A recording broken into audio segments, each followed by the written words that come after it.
Papatuloy pa rin ito tungkol sa headache. So for today, we have here a clinical example of a patient suffering from headaches.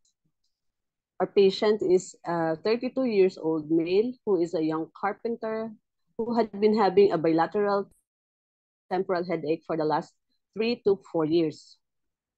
The headaches occurred quite often, nearly daily, and mostly on working days in the afternoons to evenings. They started slowly around 3 p.m. and developed into a severe exploding pressure by the time he got home, which was around 6:30 to 7 p.m. He could stop the headache occurring in the afternoon if he ate something. However, he would start vomiting once the pain became worse, and then he could not eat or even take a painkiller. He was much better during the holidays. When the doctor asked him about his eating habits, he said that he had cornflakes with milk for breakfast and started work early. His work was very physical and mostly he did not bother with lunch. If he had time in between, he would have a packet of crisps and a coffee. He liked having a warm meal in the evenings, but if he had a headache, he could not eat.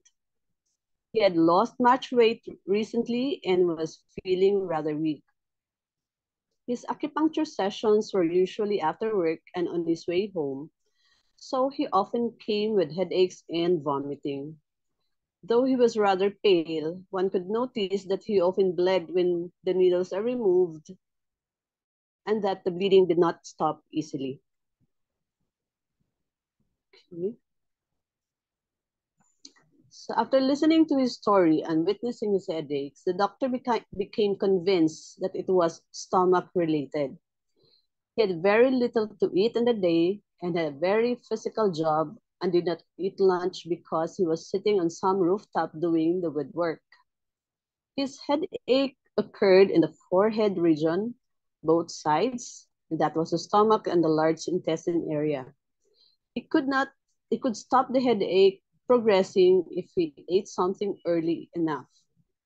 If he missed that time, then his stomach yang would begin to rise, making the headache much worse and with vomiting when the stomach became hyperactive.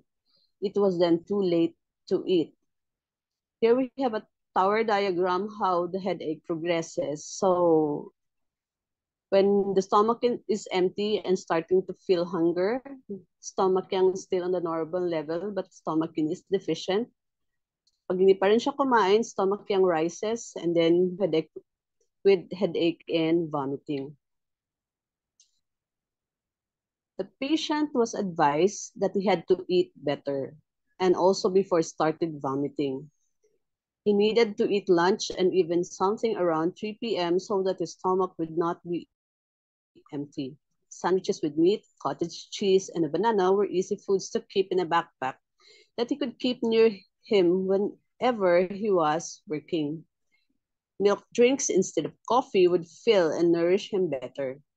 He was not happy but decided to give it a try for a week. He had no headaches or vomiting at all for that week. He also felt much better and stronger in himself. In his acupuncture treatment, the doctor added liverine tonification.